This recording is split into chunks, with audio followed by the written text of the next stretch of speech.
Kathy Bisbee, Executive Director here at CMAP, and we're doing our second episode of Depth of Field in time for Memorial Day with a focus on local veterans, Leon Broussard and Joe Kline. Welcome to the show. Thank you. Thank you, Kathy. So both Joe and Leon both of you were Vietnam vets. You served in Vietnam. Yes. Thank you for your Right. service. Thank you. Yes. And if I could just ask you each to tell us a little bit about your experience, why you decided to go into the service, and what the experience was like. I know you each have maybe one story that you want to share with us about that. Sure. Well, I grew up in the 50s, and my father and uncles were all in World War II, and I was the oldest of three boys, and it was just always sort of been instilled with the patriotic spirit and that sort of thing.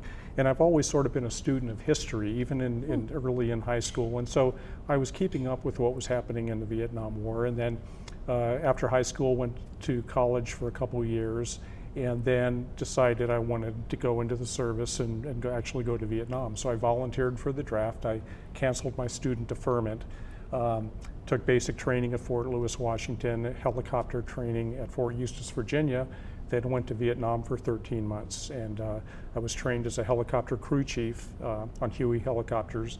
Actually, when I first got to Vietnam, I was in a maintenance company, and it was very boring. And so I put in a request to volunteer to the 101st Airborne because I was familiar with their World War II history and that sort of thing. So the request went through, and then I got to spend the rest of my tour with my own helicopter. I was a crew chief responsible for the maintenance of the aircraft on the ground, and in flight I was the door gunner on the left-hand side. And we were up in northern I Corps, just below the demilitarized zone, and I was and still am very proud of my service. The only thing I think that I'm prouder of is being a husband and father and grandfather, but next to that, my military service is by far it sticks out in my life, probably because it was so different than anything I've ever done before. Well, it was pretty early in your life too, right? How old were you when I you was went actually into the 20 service? when I went in. Okay. I was actually a little older than a lot of guys. Oh, okay. I had 2 years of college, actually here at Gavilan College, before going into the Army, but I was 20 when I went in, and I turned 21 in Vietnam. Great. Leon, tell us a little bit about how a boy from Louisiana got into the Marine Corps. The kid from Louisiana. Well, it was right out of high school. Graduated out of high school in 1967. Within a year, not even quite a year, I received the draft notice, of course. You were telling us about that story. I thought that was really compelling. Can you tell us how you first saw that draft letter? Well, How you felt? I had a job washing cars, and one day I just came home from washing cars, and my mom had the big, long 10-inch white letter right up on the dresser where I could see it as soon as I walk in. And first thing she said is, "You got mail." I never get mail. So this was kind of traumatic. I go, "What?"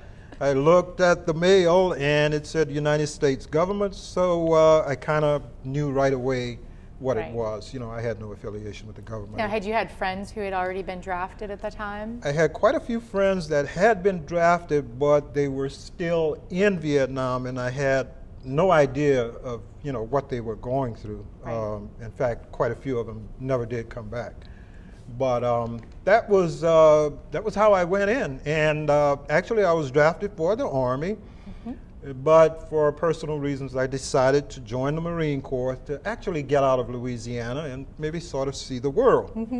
So that's about what happened there. I joined the Marine Corps, went to basic at MCRD, San Diego. San Diego, yeah. Yes. Yeah. And finished my training there, got my military occupational specialty, 0311, which is a designation for infantry. Okay.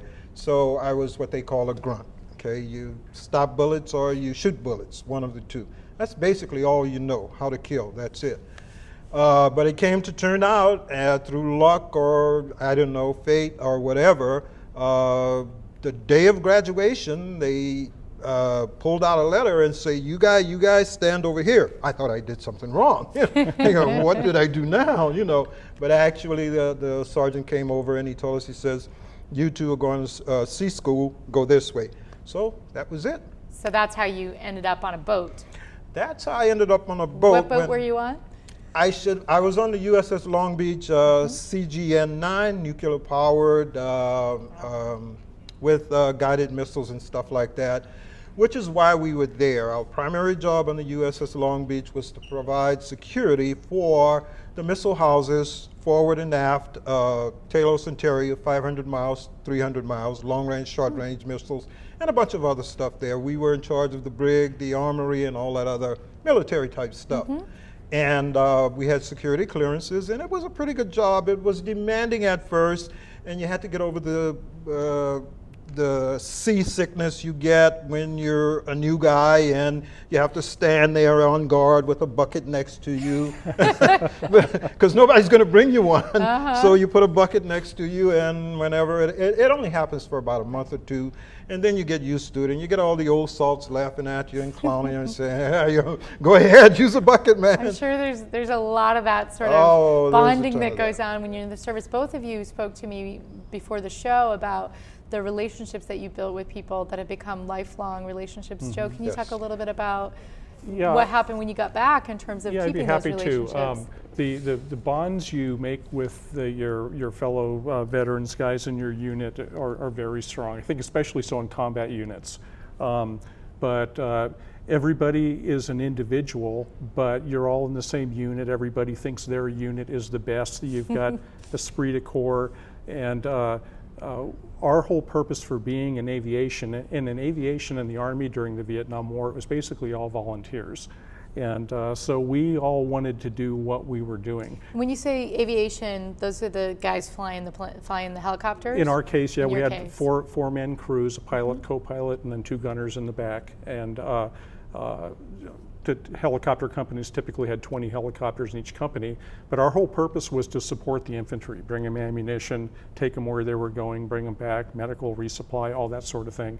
And we wanted to be better than everybody else, and all the other units felt the same way. There was a real esprit de corps, and although we were very young, a lot of us, we felt super professional and very proud of what we were doing.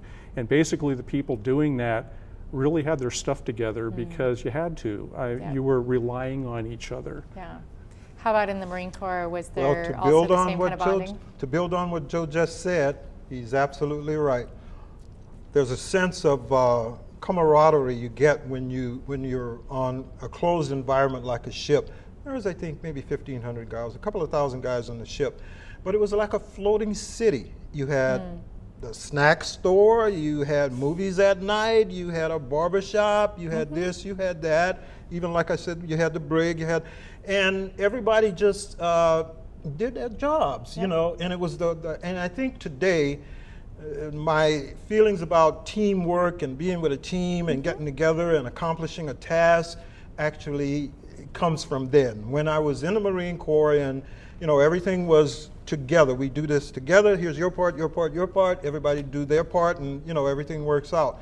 So that was kind of the lessons that, among a lot, that I learned when I was in the Marine Corps, how to participate, how to join a team and produce. But anyway, on the Long Beach, it was a city, an actual floating city. And contrary to what a lot of people might think, we did have 2 casualties on the ship. Oh, wow. I was right next to one of them, and the other one, I almost got it. So things aren't really as nice as they seem. When you hear ship, you think cozy atmosphere, but it wasn't really. We all did our job. And I was right next to a sergeant when he started just clowning around with a 45. He'd take the magazine out, take all the bullets out, stick the magazine back in, went up to his friend, goes, "Hey, pow."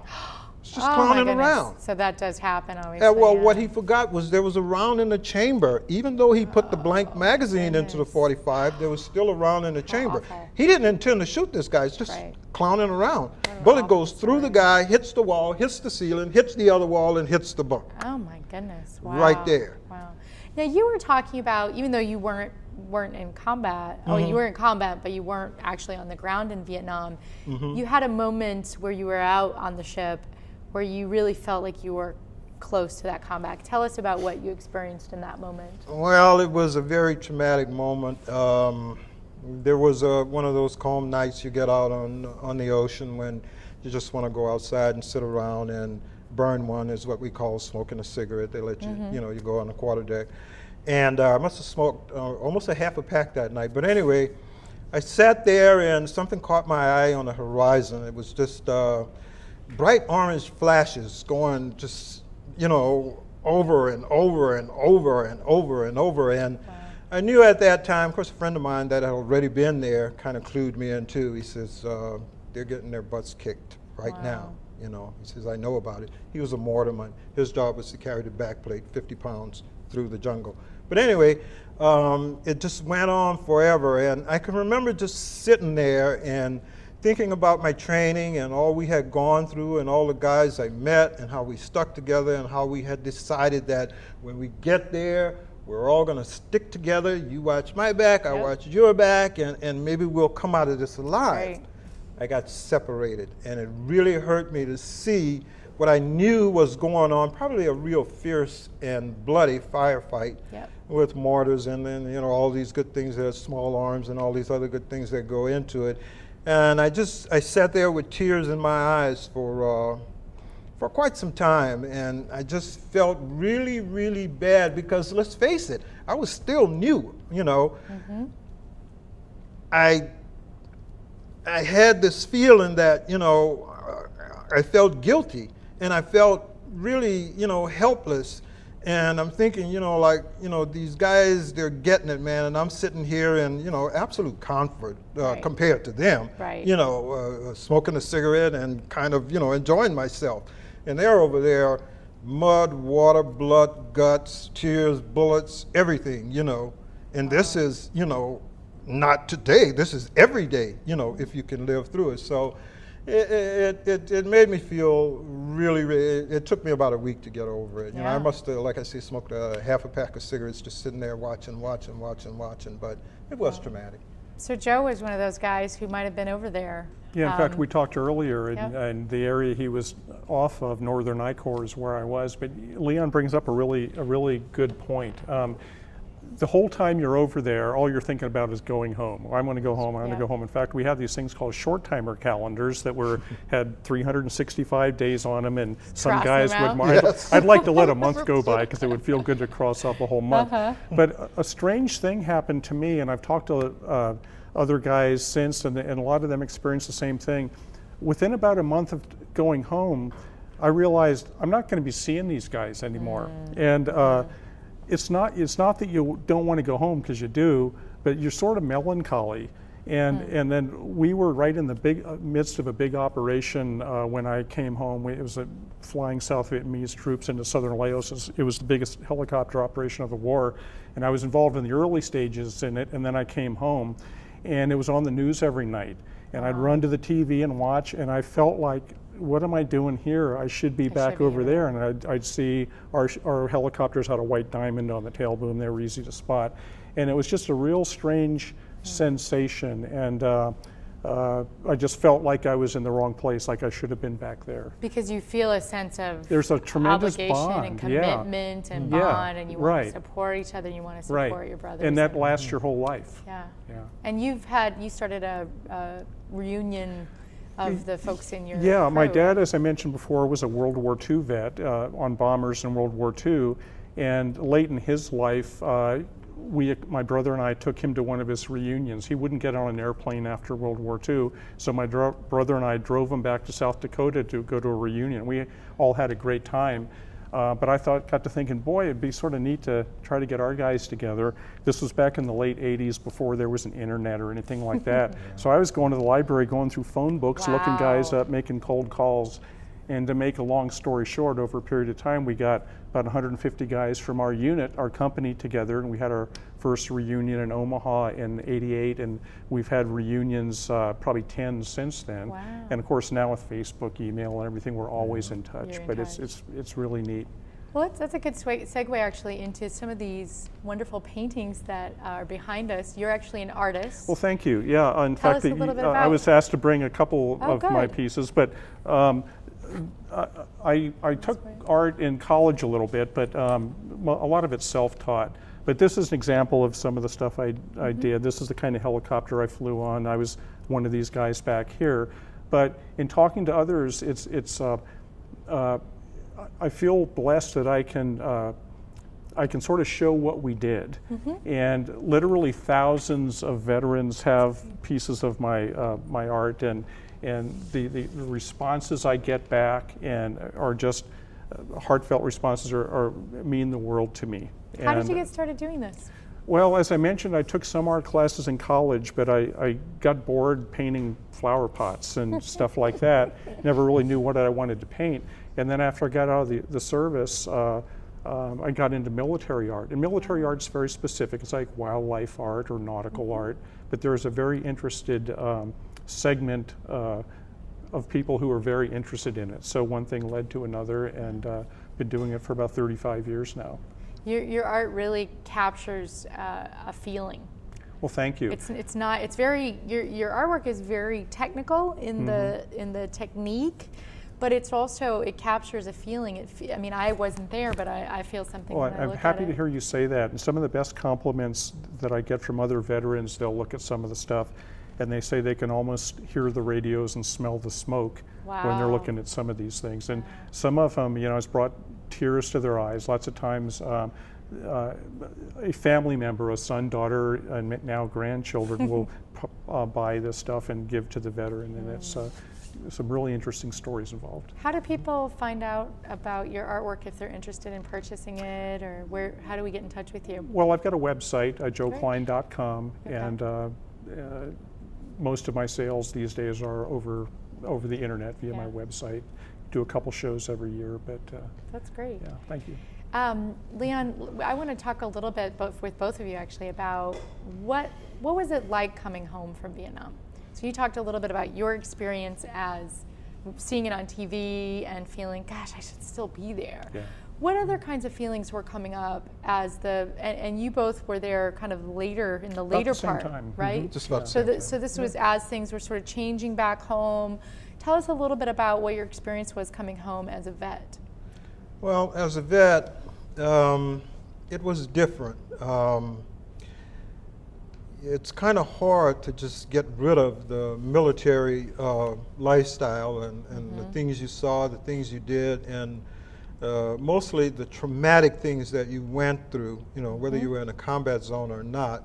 There's an unmistakable change in your life. So, you don't just get rid of that all of a sudden. The thing is, well, in my personal case anyway, was trying to get back down to the world as I left it, okay? Because I had this feeling, because of the training and the stuff I had gone through, things that would bother people in my family or, acquaintances that I knew, to me was nothing. Are you kidding? Yeah. It all pales in this is your comparison, problem? right? I mean, when you see so much, it's like, okay, your problems, I'm finding it hard to deal with your argument. I'm finding it hard, especially for married people, because let's face it, I was divorced within, I don't know, a couple of years, whatever, okay? But it was my inability to be able to appreciate the things that my wife would bring up to me, because it didn't make, there was nothing to it, I've seen really bad things happen here, and and so it's hard for you to relate, really, to people, to civilians. That's the hardest thing most vets have. They have in their mind, what you're talking about. You lost your job. You could be losing your life. You don't have any money. Well, a leg could be an arm. You could be like they are in the desert all day, all night. It's miserable. You're hot. You got this heavy pack on. You're strapped with ammo. There's IEDs in the way. There's this, there's that. For Vietnam, there's the punji spikes, the claymores, just all these traps in the jungle. All these things pile up after a while. And there's really no way to help individual vets with this, because we all have our different conceptions of what it was like. But we all carry that baggage with us. And for me, hell, it was at least 5 or maybe 10 years before I could really divest myself of all this, stuff that I'd accumulated in such a short time. It was amazing. And people, when you've only been over there, how could this change your life? Try it. You'll see. Yeah. It drastically changes your life, And to make a long story short, though, the adjustment kind of helped because I joined some programs. There was a program called Upward Bound. Oh, it great. was for vets. You got a chance to go to college. I was going to San Francisco State for a while. And it was, to try and assimilate us back into society. Didn't work too good because we still had all that baggage, and the Right. thing that was counterproductive was you meet more vets. Now you're talking shop. Now you're back in the same place you were before. So that didn't work for me. How about for you, Joe? What was your experience coming back? When I came back, lovingly accepted by my family and friends and all that, but the thing that bothered me the most was the indifference by others, my countrymen, and that was really hard to deal with. And then shortly after, like I used to like to say, they were winning when I left, but in 72, 73, Congress cut the funding to the South Vietnamese, and things went downhill from there. And to me, that was more traumatic than anything I saw in the war. It was like playing a football game and you're on the 99-yard line and you're ready to go across the goal line, and then the American public and the Congress says, we're tired of this, we're going home. And to me, that was the hardest thing that I had to stomach. That was worse than anything that I saw in the war, and I saw some stuff in the war. And but that was the hardest thing. I think that there were many more positives in my military experience than negatives. I look back at my life, and I can't imagine how my life would be now had I not experienced and learned and what I did in those days. Like in any walk of life, 90% of it's attitude, and a lot of things are you'll get out of them what you make out of it. But I just feel very honored that I was able to serve the country, and I don't think it's survivor's guilt, but I've been to the Vietnam Veterans Memorial on numerous occasions, and there were 58,000 plus that died in that war. And when I see people whining about what happened to them in the war, I think to myself, there's 58,000 guys up on there that would gladly trade places with you. And the line in Saving Private Ryan at the end always comes to mind. Did I earn this?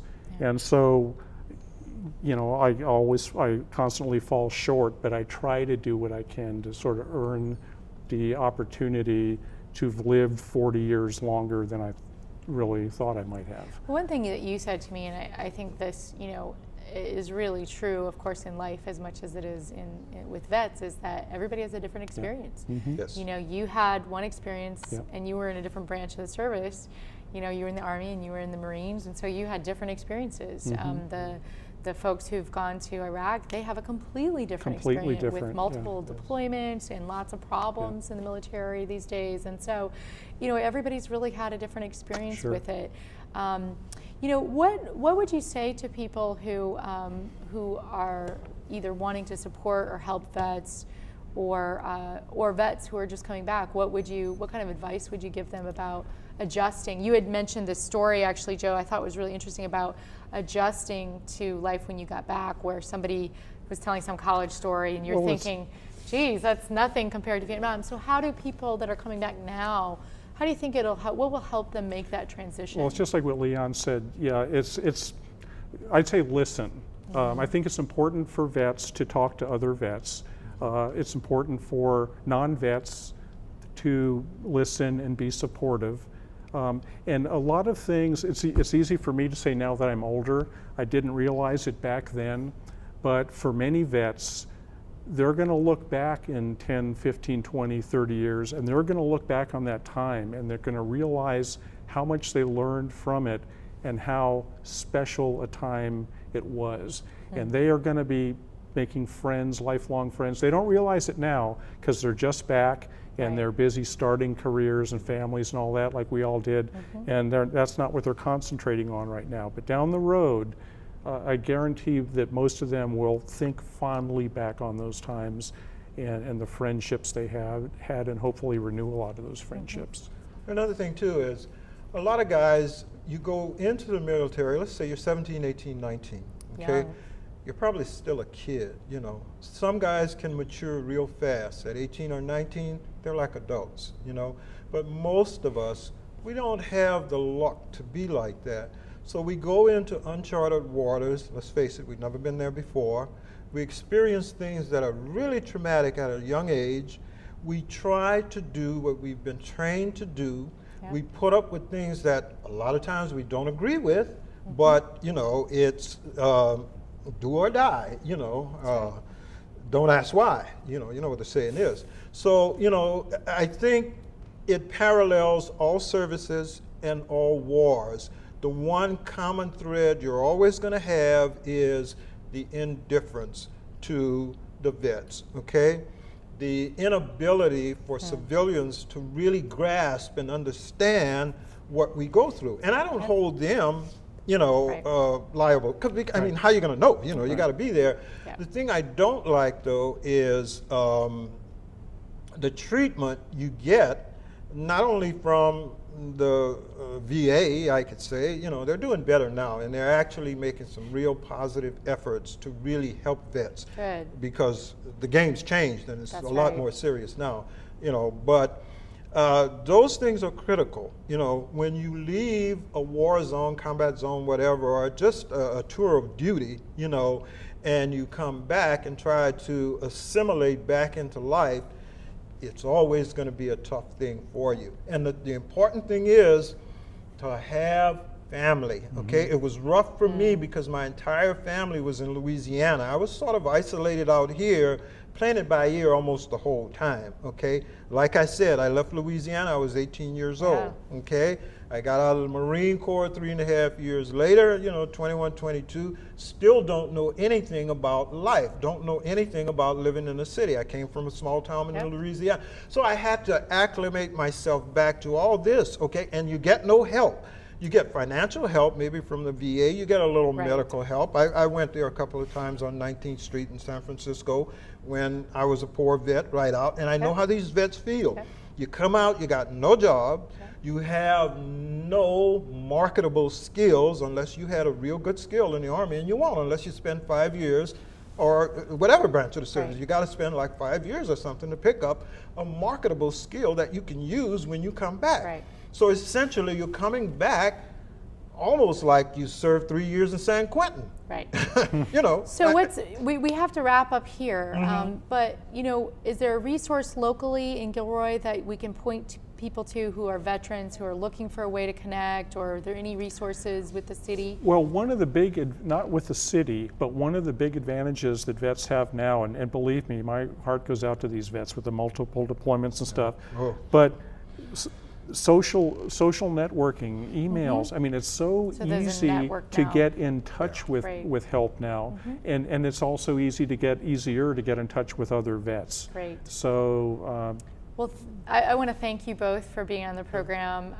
You both have really interesting stories to tell, but most importantly, thank you for your service to our country. You're welcome. And we hope that Memorial Day here in Gilroy is going to be a wonderful opportunity to go out and thank those who have served on behalf of our country and try to hear their stories and understand their experience. So thanks so much to our crew here at CMAP, and we look forward to seeing you on the next Depth of Field. There's nothing to do and nothing to